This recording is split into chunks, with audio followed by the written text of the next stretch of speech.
بسم اللہ الرحمن الرحیم۔ السلام علیکم ورحمۃ اللہ وبرکاتہ۔ آدم علیہ الصلاۃ والسلام کو جب جنت سے راندہ درگاہ کیا گیا، جنت سے نکالا گیا، زمین پہ اتارا گیا، تو لکھا یہ ہے کہ آدم علیہ الصلاۃ والسلام جب وہاں سے چلنے لگے تو انہوں نے وہاں سے وہ حجر اسود کو اٹھا لیا۔ حجر اسود کو بطور مونڈھے کے یعنی بیٹھنے کے لیے ایک سیٹ کے طور پر حجر اسود کو بغل میں لے لیا اور زمین پہ اتار دیے گئے۔ اور دوسری روایت میں آتا ہے کہ جس رات میں آدم علیہ الصلاۃ والسلام کو آسمان سے زمین پر اتارا گیا تو اس رات میں آدم علیہ الصلاۃ والسلام بڑے وحشت محسوس کر رہے تھے، بڑے مایوس، اور پوری اس دنیا کی ہو کے عالم میں اکیلے رات کو بیٹھے ہیں اور بڑی ایک مایوسی اور وحشت طاری ہے۔ اسی رات میں اللہ تبارک و تعالیٰ نے جنت کے دو جواہر یعنی ایک حجر اسود اور دوسری مقام ابراہیم، یہ دو پتھر اللہ تبارک و تعالیٰ نے اس رات میں آدم علیہ الصلاۃ والسلام کے ساتھ اتار دیے۔ جب صبح کی روشنی پھیلی تو آدم علیہ الصلاۃ والسلام نے اپنے پاس یہ دونوں پتھر پڑے ہوئے دیکھے اور پہچان گئے کہ یہ تو جنت کے میرے ساتھی ہیں، کہ جنت کے جواہرات میں سے آپ نے دونوں کو لے کر سینے سے لگا کر ان کو بغل گیر ہو گئے۔ اس سے تسکین حاصل کرنے لگے کہ یہ وہ جنت کا ایک سامان میرے ساتھ آ گیا ہے۔ اس طریقے سے اللہ نے ان دونوں پتھروں کو زمین پر اتارا۔ اور عجیب بات ہے کہ ایک حدیث میں آتا ہے کہ آدم علیہ الصلاۃ والسلام جو حجر اسود لے کر آئے تھے، اصل میں حجر اسود ایک فرشتہ تھا۔ جب آدم علیہ الصلاۃ والسلام کو جنت میں اللہ تبارک و تعالیٰ نے آباد کیا، ایک فرشتے کی نگرانی لگا دی تھی کہ آدم علیہ الصلاۃ والسلام کی نگرانی کرے کہ وہ ان تمام کی تمام جنتی ان کے لیے مباح ہے،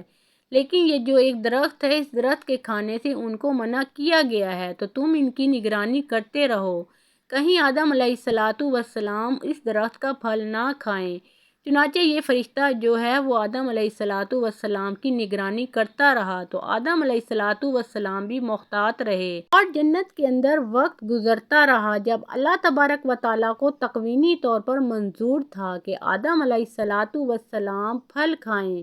اور پھر آگے سارا پڑوسی جو ہوا، تو یہ تکوینی نظام ہے، اللہ کے ہاں یہ ہونا تھا، یہ مقدر تھا۔ تو اللہ تبارک و تعالیٰ نے آدم علیہ الصلاۃ والسلام سے اس فرشتے کو اوجھل کر دیا، یعنی آدم علیہ الصلاۃ والسلام کو فرشتہ دائیں بائیں کہیں نظر نہیں آیا۔ تو جب یہ آدم علیہ الصلاۃ والسلام کو پھل کھانے کا موقع آیا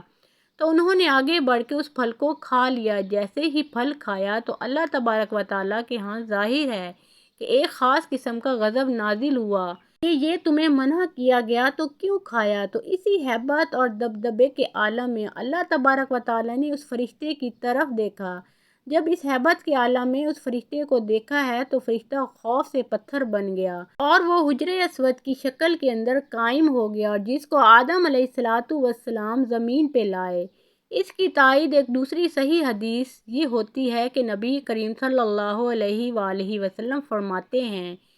کل روز قیامت میں جب حجر اسود میدان حشر میں آئے گا تو اس کے دو کان ہوں گے، اس کی دو آنکھیں ہوں گی، اس کی زبان ہوگی، باقاعدہ ہاتھ ہوں گے، گویا کہ پورے ہاتھ پیر کے ساتھ یہ میدان حشر کے اندر پہنچے گا۔ اور ساتھ ہی نبی کریم صلی اللہ علیہ وآلہ وسلم نے فرمایا، کیونکہ حجر اسود اصل میں ایک فرشتہ تھا، وہاں اللہ تبارک و تعالیٰ دوبارہ اس کو انہی راہ کے ساتھ ظاہر کر دیں گے، اور وہاں پہنچ کر پھر دنیا کے اندر ان کو بوسہ کرنے والے جو لوگ ہیں ان کے حق میں گواہیاں دیں گے۔ تو معلوم ہوا کہ یہ حجر اسود ایک فرشتہ ہے کہ دنیا کے اندر جو لوگ ہیں جو اس کو بوسہ دیتے ہیں اور وہ تختی پر نوٹ ہو جاتا ہے کہ اس آدمی نے مجھے بوسہ دیا، اس کے گناہ معاف کر دیے گئے ہیں، تو کل روز قیامت میں وہ اس کی گواہی دے گا۔ اور مزے کی بات یہ ہے کہ دنیا کے اندر ایک بہت بڑے محدث گزرے ہیں، وہ یہ کہتے ہیں کہ میں مکہ کے اندر حرم میں حجر اسود کے قریب، کعبہ کے قریب ایک عرصہ تک رہا، تو میں نے ایک مرتبہ عجیب منظر دیکھا کہ یہ حجر اسود وہاں سے نکلا حجرہ، اور اس کے دونوں ہاتھ تھے، پیر تھے، اس کے کان، اور پوری ایک انسانی شکل میں نکلتا ہے، وہ نکلا اور کافی دور تک ٹہلتا ہوا اور دوبارہ وہ اسی جگہ قائم ہو گیا اور اس طرح پتھر کی شکل اختیار کر دی۔ اس روایت سے تائید ہو گئی ہے کہ جو اس بہت بڑے محدث نے یہ نظارہ دیکھا تو معلوم ہوا ہے۔ حدیث میں آتا ہے کہ جب حجر اسود کو کوئی حج یا عمرہ کرنے والا بوسہ دیتا ہے تو حقیقت میں وہ اللہ سے مصافحہ کرتا ہے، اللہ سے سلام کرتا ہے، تو سلام کرنے کے نتیجے میں اللہ تبارک و تعالیٰ اس کے سارے گناہوں کو معاف فرما دیتے ہیں، جیسے خود دو ایمان والے جب ایک دوسرے سے مصافحہ کرتے ہیں۔ حدیث میں آتا ہے کہ ان دونوں کے الگ ہونے سے پہلے، ان کے مصافحے الگ ہونے سے پہلے اللہ گناہ معاف کر دیتے ہیں، تو وہاں حجر اسود کو مصافحہ گویا کہ اللہ سے مصافحہ ہے، تو اللہ سے مصافحہ اور گناہ معاف نہ ہوں یہ کیسے ہو سکتا ہے؟ اس سے اللہ تبارک و تعالیٰ گناہوں کو معاف فرما دیتے ہیں۔ تو یہ حجر اسود یہ وہ فرشتہ ہے کہ جو ہر بوسہ دینے والے کی تفصیلات کو نوٹ کر لیتا ہے۔ تو اللہ سے دعا ہے کہ اللہ تبارک و تعالیٰ ہمیں حجر اسود کا سلام اور اس کا بوسہ لینے کی سعادت نصیب فرمائے، آمین۔ لیکن اس میں شریعت کا مسئلہ لکھا ہے کہ اس کے لیے آپ کسی دوسرے کو تکلیف دے کر اس کا بوسہ نہ لیں۔ تکلیف دے کر بوسہ لیں گے تو ظاہر ہے بوسہ لینا ایک مستحب عمل ہے، لیکن تکلیف دینا حرام ہے۔